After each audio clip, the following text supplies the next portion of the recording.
오늘도 주 앞에 나오신 여러분들을 주님의 이름으로 축복합니다. 우리 온라인으로 예배하시는 분들 하나님의 은총이 동일한 예배 현장에 있기를 소원합니다. 몸이 불편하셔서 못 오신 분이 계시고 또 이런저런 이들로 멀리 출타하신 분들이 계십니다.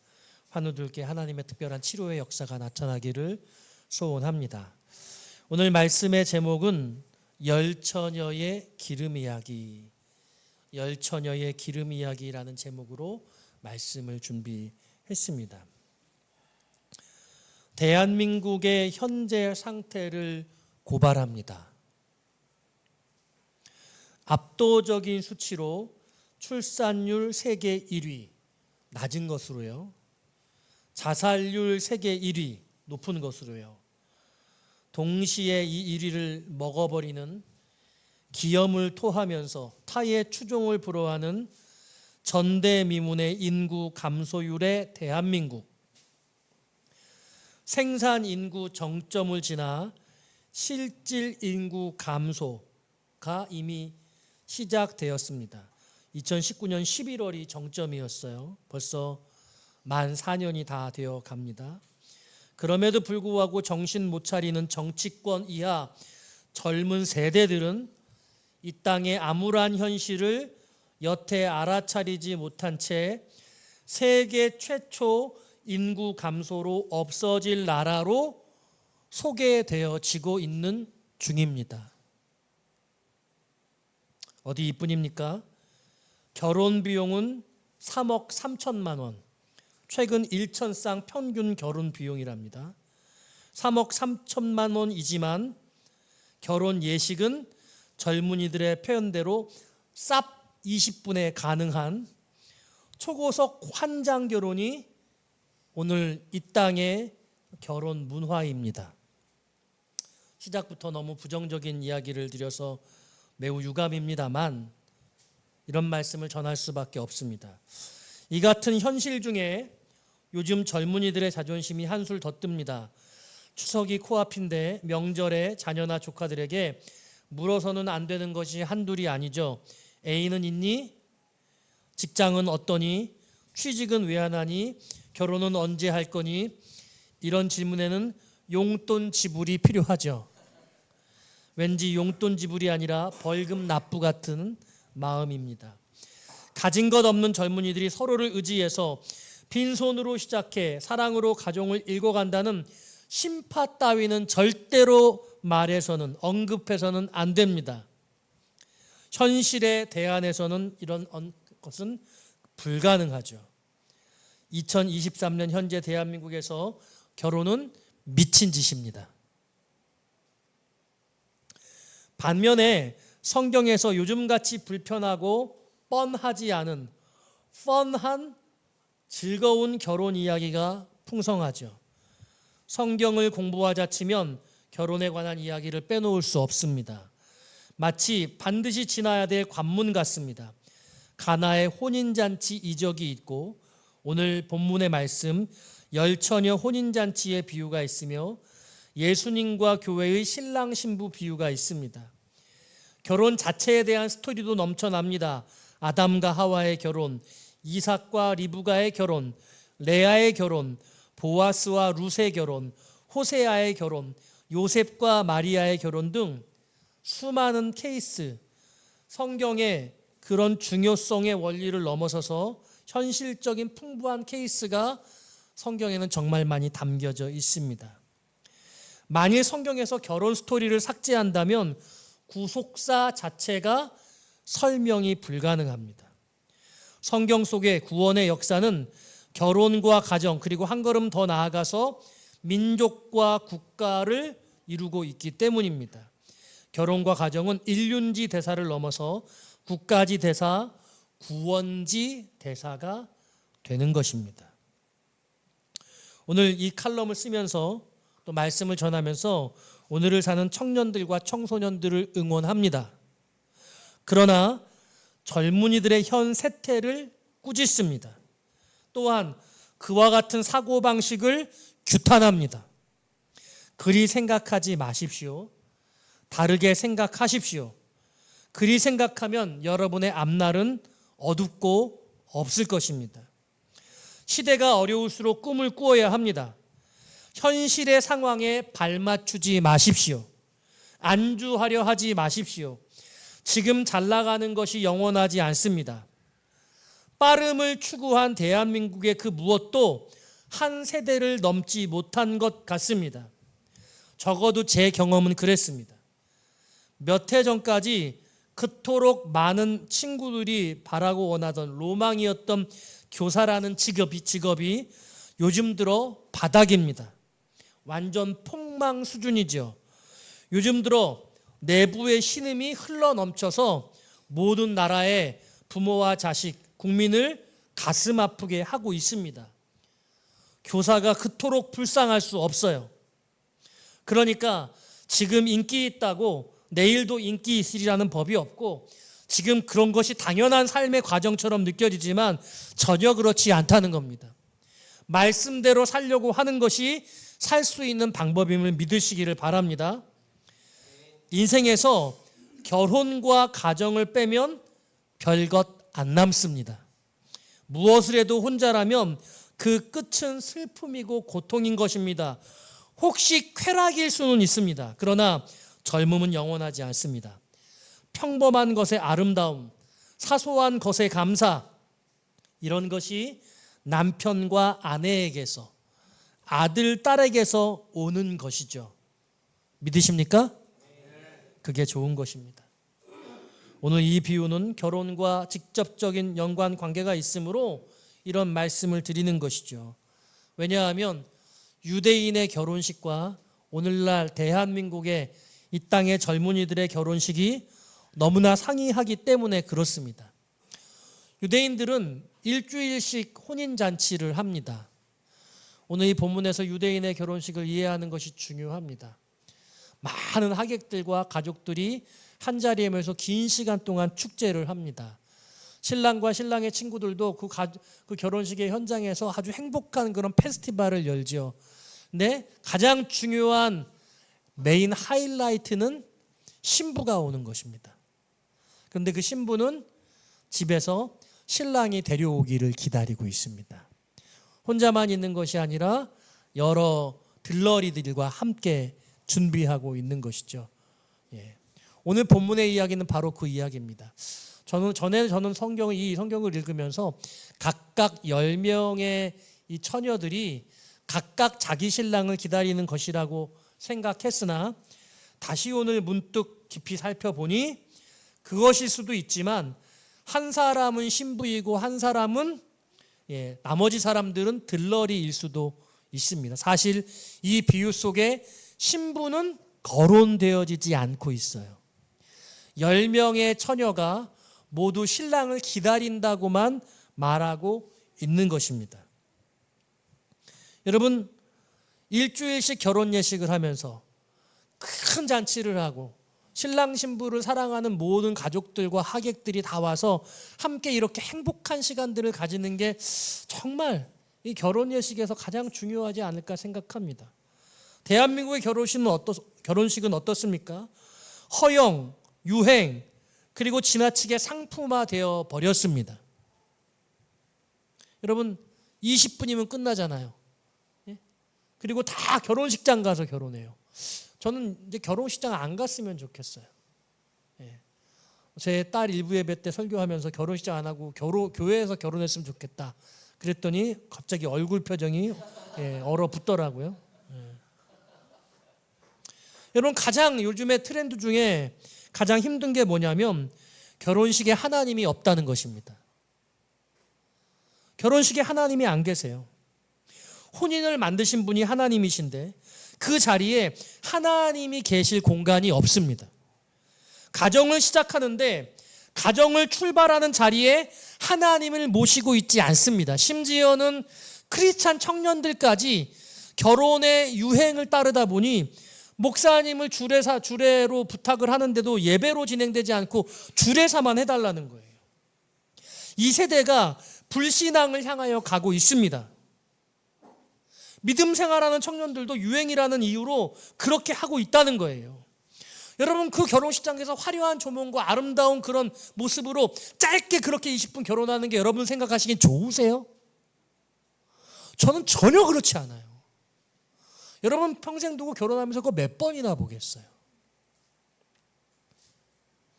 여러분 다른 생각을 좀 할 수 있으면 좋겠어요.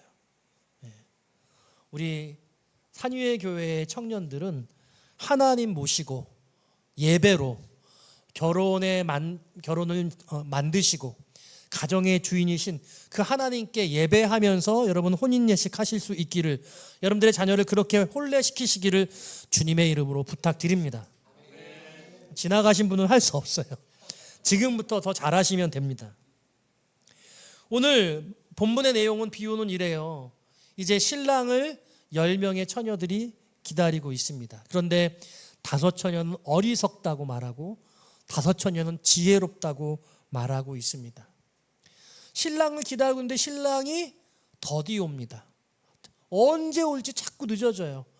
여러분 제가 결혼 생활을 하면서 아내한테 제일 자주 한 말이 곧 갈 거라는 말이에요. 곧 갈 거라는 말. 제가 부평에서 부교육자 생활을 할 때는요, 맨날 12시에 들어갔거든요. 그러니까 언제 오냐고. 그리고 나중에 화를 내요. 왜 약속을 안 지키네요. 근데 전화를 계속 하니까 전화를 할 때마다 미안하잖아요. 저도 빨리 가고 싶거든요. 근데 일이 잘 안 끝나요. 그래서 미안하니까 책상에 앉아 있는데 지금 출발한다고 그래요. 가고 있다고 말해요. 근데 또 예기치 않은 일이 생기는 거예요. 얼마 전에도 그래서 가족들끼리 한번 크게 좀 다퉜어요. 시간 약속을 지키지 않아서. 우리 딸하고 엄청나게 싸웠네요. 제가 모처럼 아주 오랜만에. 예. 그러니까요, 항상 이런 일들이 생기는 것 같아요. 약속 시간 지키지 않는 거. 제가 다른 사람들과는 약속 시간 안 지키지 않는데 가족들에게는 그렇게 되는 것 같아요. 참 미안해요. 근데 우리 예수님이 뭐라고 말씀하시냐면, 야, 내가 갈 거야. 근데 언제 갈지는 말씀해 주지 않으셨어. 우리 주님 분명히 오신다고 말씀하시는데 그 오실 시간은 미확정 시간이래요. 얼마나 제가 위로가 되는지 몰라요. 이 신랑이 오는 게 더딘 거예요. 그러니까요, 여기 이 10명의 처녀들 다 졸고 있습니다.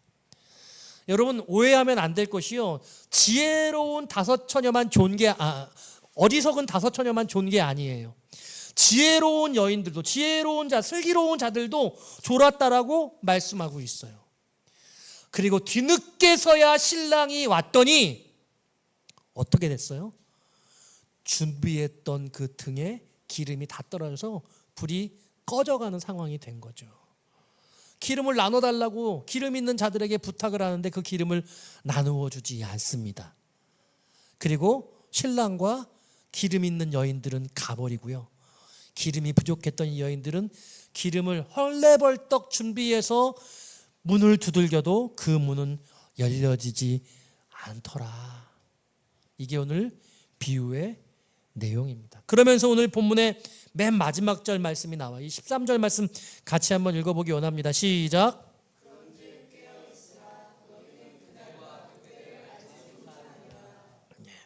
그런즉 깨어 있어라. 그래서 오늘 이 비유의 주제는 깨어 있으라는 거예요. 여러분 깨어 있다는 게 무슨 뜻일까요? 오늘 이 비유에서도 나와 있는데, 여러분 10명의 어리석은 그리고 슬기로운 이 10명이 다 졸았다고, 다 잤다고 말하고 있단 말이죠.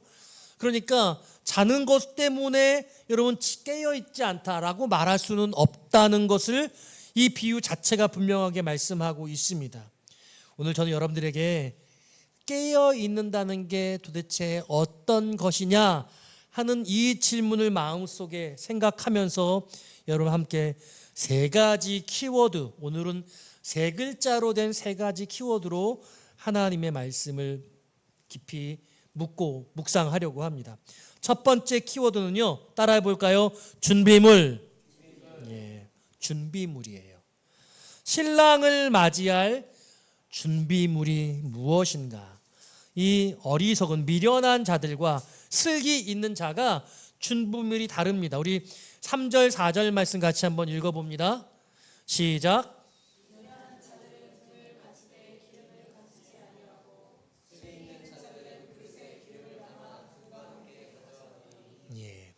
미련한 자들은 등을 가지되 기름을 가지지 아니하고 슬기 있는 자들은 그릇에 기름을 담아 등과 함께 가져갔더니 이렇게 말씀하고 있습니다. 자, 여러분, 준비물의 차이가 있죠. 미련한 자들은 딱 한 가지만 준비해 갔어요. 등을 가지고 갔습니다.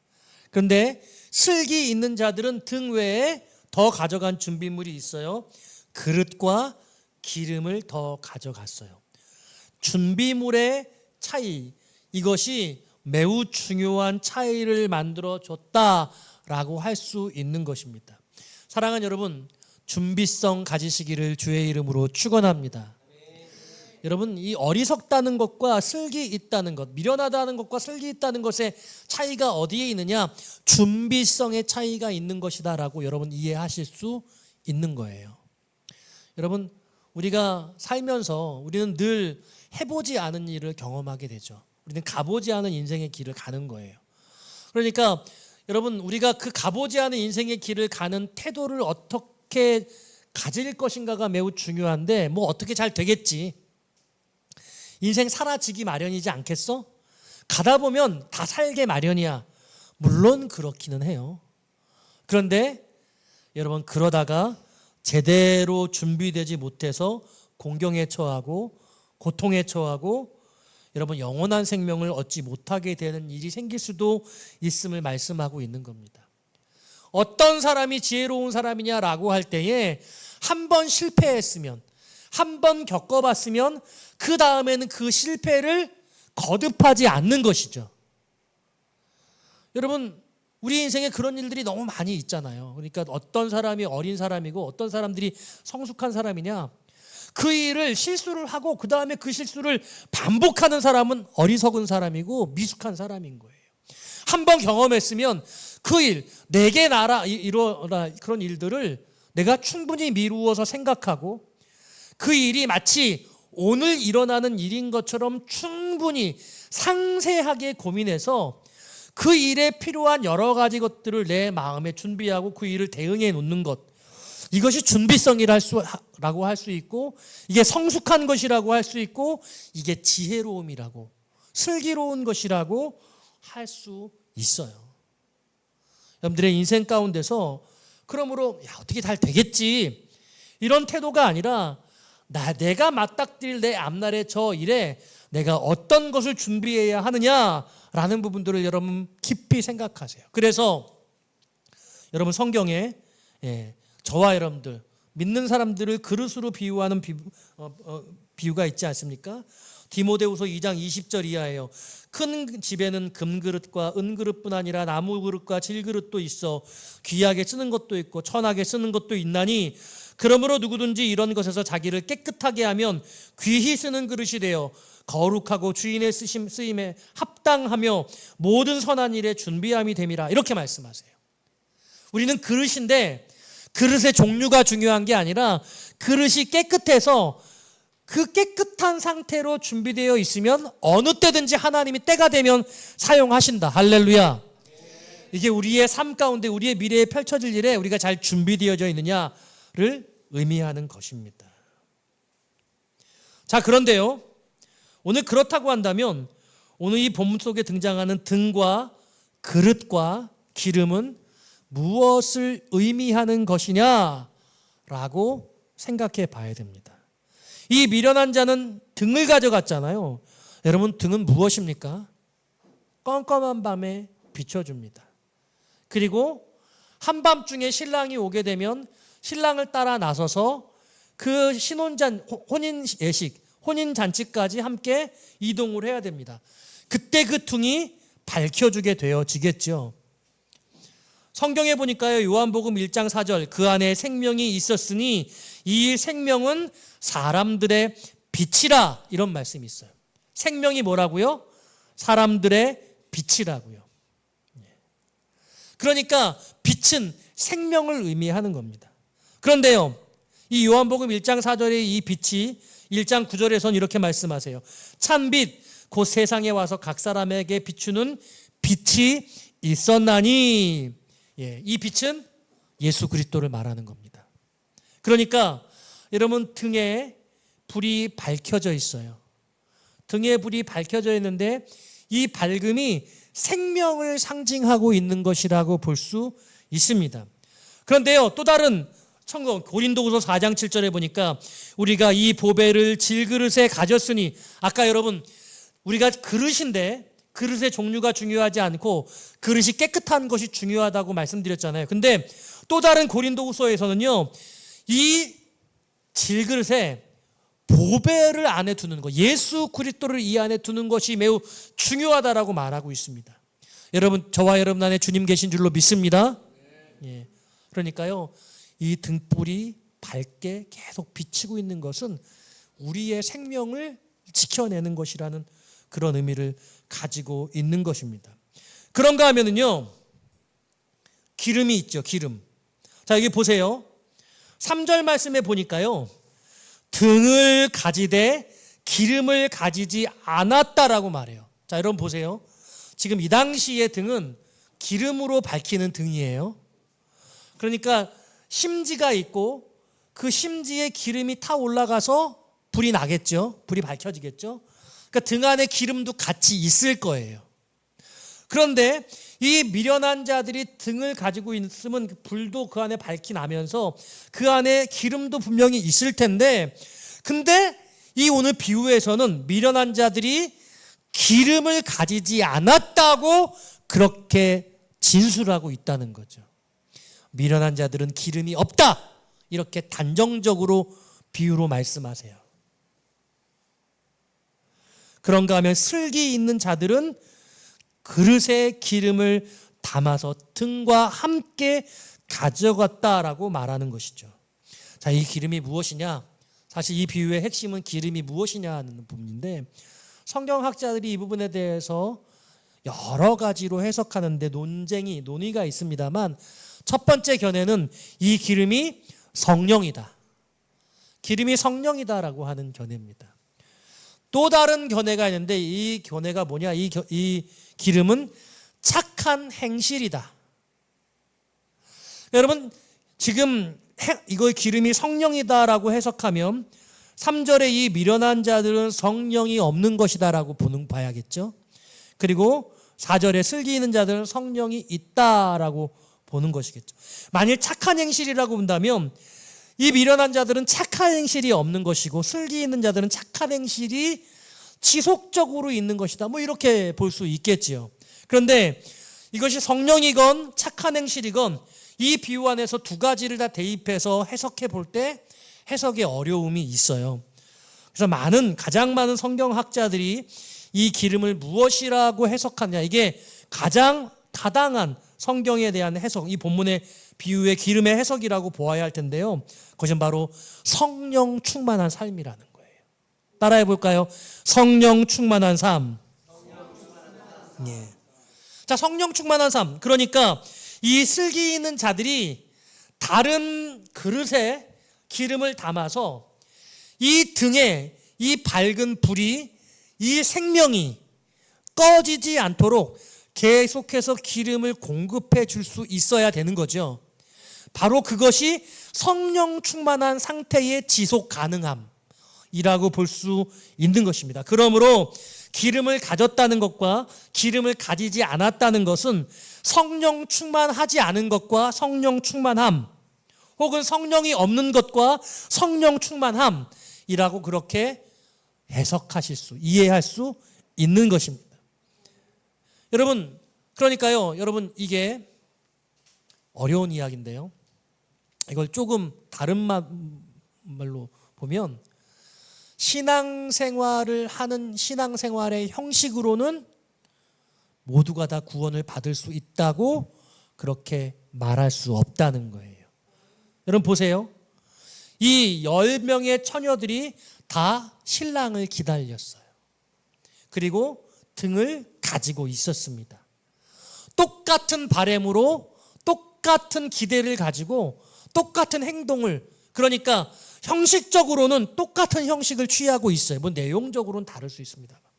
다시 말하면 우리가 신앙생활을 한다는 신앙생활의 형식이 우리가 예수를 믿는다고 말하고 예배를 드린다고 말하고 봉사를 한다라고 말하는 이와 같은 신앙생활의 형식만으로는 어쩌면 우리가 슬기 있는 자라고 말하지 못할 수 있을 가능성이 있다. 되게 이게 위험하고 어려운 이야기입니다. 여러분, 그러니까 가장 본질적인 우리 안에 기름이 있느냐, 성령 충만한 삶이 우리 안에 있느냐 여부가 가장 중요하다는 거예요. 이 준비물이 등과 그릇과 기름이라는 것, 준비성 자체도 중요하다는 말씀을 드렸는데 이것을 비유적으로 해석해 볼 때 예수 믿는 사람이 우리 삶 가운데 성령 충만함을 지속 가능한 성령 충만함으로 우리가 살아내지 못한다면 안 된다. 이렇게 말씀하고 있는 것이죠. 두 번째로 여러분과 함께 나누고 싶은 키워드는요. 따라합시다. 타이밍. 타이밍이에요. 타이밍. 여러분 오늘 본문의 말씀 5절, 6절 말씀 같이 한번 읽어볼까요? 시작. 신랑이 더디 오므로 다 졸며 잘새 밤중에 소리가 나서 보라 신랑이로다 맞으러 나오라 하매. 자, 여기 보니까 신랑이 어떻게 와요? 더디 와요. 더디. 6절에 보니까 밤중에 온다. 한밤중에 온다. 지금 여러분 성경에 보니까 예수님께서 재림할 때에 대해서 말씀하시기를 그날과 그 시는 알 수 없다. 알지 못하는 시간에 오실 것이다. 여러분 많은 이단들이 언제 온다 그렇게 이야기를 하고 있는데 여러분 그렇게 정확하게 때를 지정하면 그건 다 이단, 100% 이단입니다. 그 누구도 알지 못할 시간에 온다고 성경은 말씀하고 있는 것입니다. 그런데 그 중에서도 생각보다 더디 온다. 주님 오시는 것은. 이렇게 말하고 있는 것이에요. 여러분 더디 오다 보니 예수님 안 오셨으면 좋겠다고 우리가 그렇게 생각할지도 모르겠어요. 근데 오늘 이 신부들은 간절한 마음으로 신랑을 기다리고 있는데 이 결혼 예식이 얼마나 길어지고 있는지 졸다가 자다가 그러다가 깨어나서 신랑을 맞이하게 되어졌던 것입니다. 여러분 하나님의 때는 여러분들이 예상한 것과 달라요. 여러분들의 기도 응답의 시각은 여러분들이 기대하는 그때에 나타나지 않을 수 있습니다. 대개는 여러분들이 생각하는 그 데드라인, 여러분들이 생각하는 그때를 항상 지나서 실패했다고 생각하는 지점에 이제 모든 것들을 포기했다고 생각하는 그때에 하나님의 때가 임하게 되더라는 거예요. 모세가 40년을 기다리고 80세에 이스라엘의 지도자로 불림을 받았지 않습니까? 여러분 다윗이 왕이 되기 위해서 10년 동안 도망자 생활을 하는 그 고통을 겪은 다음에서야 비로소 이스라엘의 기름 부은 왕으로서의 사명을 감당하게 되어질 수 있었던 것입니다. 여러분들은 언제나 어떤 좋을 때 여러분들이 기대하고 여러분들이 목표하는 그런 순간들을 상정하고 있지만 하나님은 그것보다 더 더디, 더 천천히, 더 오래 기다리시는 분이시고 오래도록 여러분들을 마음 졸이는 분이라는 것들을 여러분들이 아시기를 바라요. 더더군다나 세 번째 키워드는 따라해 볼까요? 무자비. 하나님은 무자비하신 분이에요. 이렇게 말하니까 무자비하다는 말 너무 한국말로는 무시무시한데 no mercy예요. no mercy. 여기 오늘 본문의 말씀 8절 9절 말씀 읽어보겠습니다. 8절 9절입니다. 시작.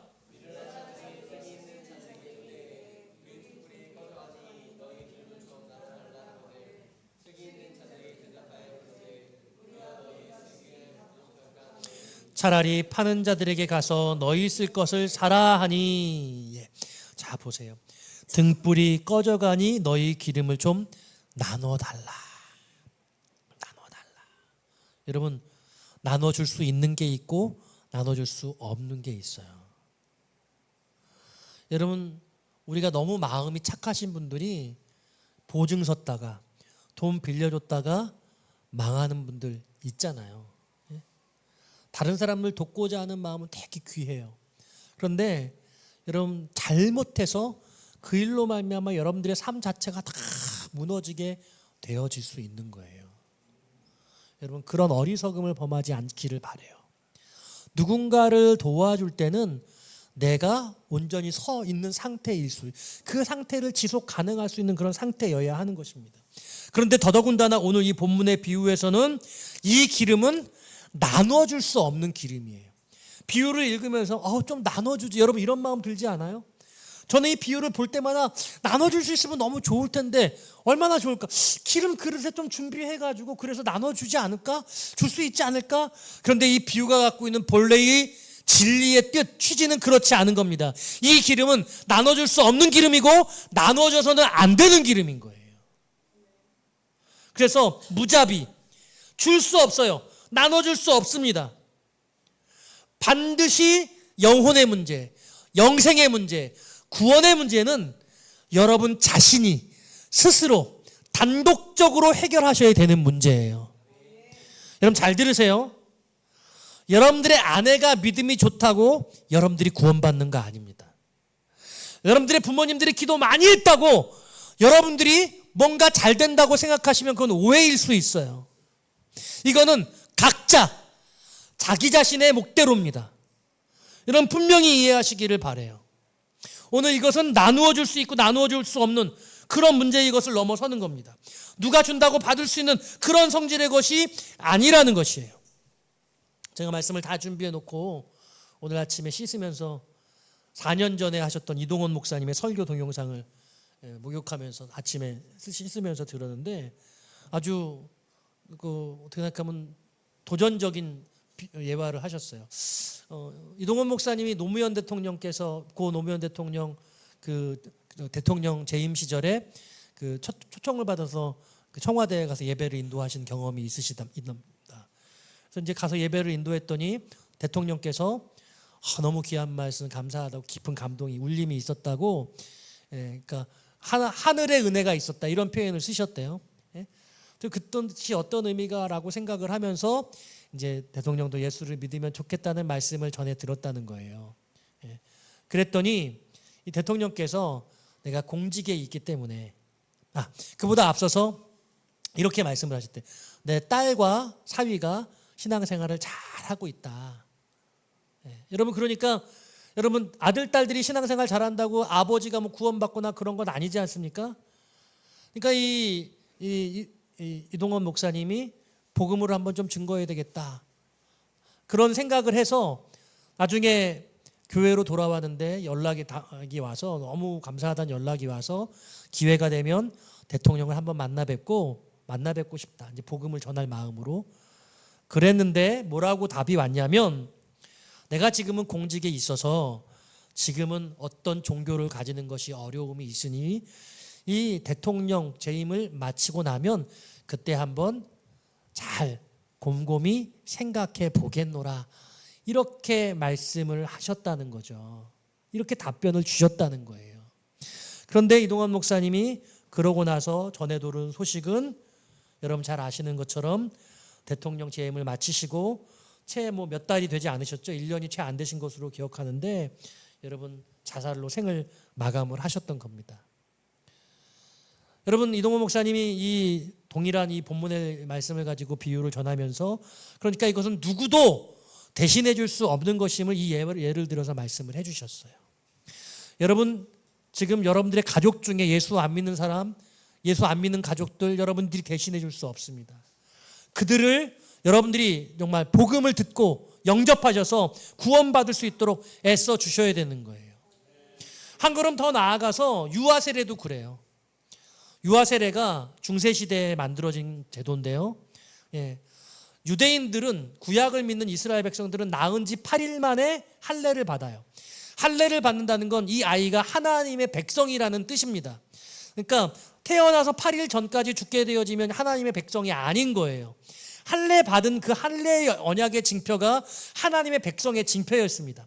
세례는 자기의 신앙의 고백으로 믿음을 고백함으로 하나님의 백성이 되는 것이니까 아직 자신의 신앙을 고백할 수 있는 그런 그 연령 이전의 아이들의 이 구원의 문제에 대해서 너무나 많은 논란 중에 이렇게 만들어진 제도가 유아세례 제도입니다. 침례교회는 없어요. 그러니까 여러분, 헌화라는 게 침례교회 대신해서 만들어진 건데요. 아버지 어머니의 믿음으로, 내가 부모의 믿음으로 이 아이들을 잘 가르쳐서 이 아이에게 세례를 줘서 내가 이 아이가 자기의 믿음으로 신앙을 고백할 수 있도록 신앙교육을 철저히 하겠다는 그런 고백인 거예요. 이해하시죠?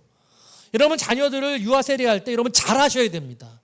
이 고백이 얼마나 중요한 건지 몰라요. 설사 그렇지 않겠지만 우리 아이가 자라면서 어떤 일을 겪을지 누가 알겠습니까? 어떤 경우에도 믿음으로 잘 자랄 수 있도록 그렇게 맹세하고 세례를 받는 것이죠. 그러니까요, 여러분, 우리의 사랑하는 가족들도 절대로 대신해서 구원을 줄 수 없다고 이 비유는 말씀해 주고 계시는 거예요.